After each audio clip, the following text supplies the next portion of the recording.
धरती से चांद की दूरी लगभग 3,84,400 किलोमीटर है। पृथ्वी से चांद तक पहुंचने में सबसे कम समय 4 दिन अमेरिका को लगा है। वहीं अगर हम चंद्रयान के रास्ते से चांद पर जाते हैं तो लगभग 40 दिन का समय लगेगा। अगर ये मानकर चले कि हम अमेरिकी स्पेसक्राफ्ट में बैठकर चांद पर जा रहे हैं तो हमें वहां पहुंचने में 4 दिन का समय लगेगा। 4 दिन बाद हम चांद की जमीन पर होंगे। चांद की जमीन पर उतरने के बाद जो हमें सबसे पहले दिखेगा वो है चांद की जमीन। आपको चांद की जमीन उबड़ खाबड़ नजर आएगी। चांद की जमीन पर हर तरफ आपको बड़े बड़े गड्ढे दिखाई देंगे। जब आप चांद की जमीन पर खड़े होकर ऊपर की ओर देखेंगे तो आपको हमारा खूबसूरत ग्रह पृथ्वी नजर आएगा, जिसमें आपको पृथ्वी साफ साफ अपने अक्ष पर घूर्णन करती हुई नजर आएगी, लेकिन आसमान में हमेशा उसकी स्थिरता बनाए रखेगी। अर्थात चांद पर खड़े होकर पृथ्वी को कई वर्षों से अगर हम निहारते रहे तो वह अपनी जगह से टस से मस नहीं होगी।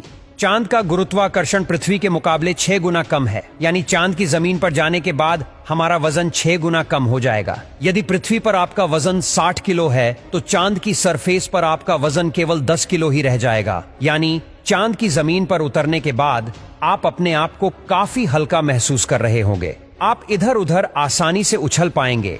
इसी कारण नील आर्मस्ट्रांग जब चांद पर चल रहे थे तब उछल उछल कर चल रहे थे, क्योंकि चांद पर पृथ्वी की तरह चल पाना संभव नहीं है। चांद की सतह पर नील आर्मस्ट्रांग और उनके साथियों के कदमों के निशान आज भी मौजूद है, क्योंकि वहां पर हवा न होने की वजह से वह निशान मिटा नहीं है। फिर थोड़ा चलने के बाद जब आप चांद पर इधर उधर देखोगे तो आपको बहुत सारा कचरा पेपर, बहुत सारे क्षतिग्रस्त सैटेलाइट और बैग्जा मिलेंगे। ये सारा कचरा हम इंसान ने ही फैलाया है। ये कचरा इतना ज्यादा है कि 5 ट्रक भर सकते हैं। चांद पर कचरा और ये पेपर अंतरिक्ष यात्रियों ने फेंके थे, जिसमें उनकी मानव मूत्र और उल्टियां है। अब आप चांद की जमीन पर खड़े हैं तो आपको सबसे ज्यादा खतरा आसमानी मौत का है। चांद का गुरुत्वाकर्षण कम होने की वजह से इसके पास कोई भी वायुमंडल मौजूद नहीं है।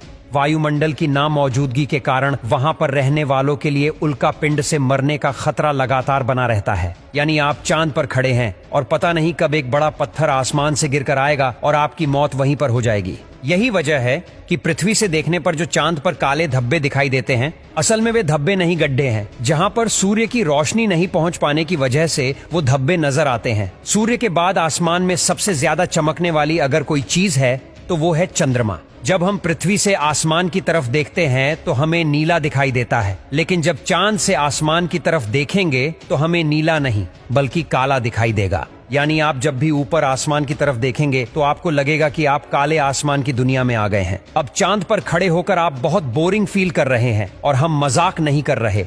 अमेरिकी अंतरिक्ष एजेंसी नासा ने वर्ल्ड रिकॉर्ड में अपना नाम दर्ज करवाते हुए चांद पर वाईफाई की सुविधा उपलब्ध करा दी है, जो कि 3 MBPS तक इंटरनेट स्पीड देता है। यानी आप आराम से चांद पर इंटरनेट चलाकर अपना एंटरटेनमेंट कर सकते हैं। अब आपका मन कर रहा है इंटरनेट तो बहुत हुआ, अब चांद से मैं पृथ्वी पर अपने घर फोन करके बात करता हूँ। आपने फोन मिलाया, फोन लग भी गया, लेकिन ये क्या आप बोल रहे हैं, लेकिन आपकी आवाज मुंह से बाहर नहीं आ रही है। जी हाँ, ये सच है। चांद पर आप कितना भी जोर से चिल्ला लें, आपकी आवाज मुंह से बाहर नहीं आएगी। धरती पर वायु की हमेशा हर जगह उपस्थिति रहती है, लेकिन चंद्रमा का अपना कोई वायुमंडल नहीं है, इसलिए वहां पर ध्वनि तरंगों का संचरण सामान्य रूप से संभव नहीं है। यदि आप चंद्रमा पर किसी को पुकार कर बुलाना चाहेंगे तो उस तक आपकी आवाज नहीं पहुंच पाएगी।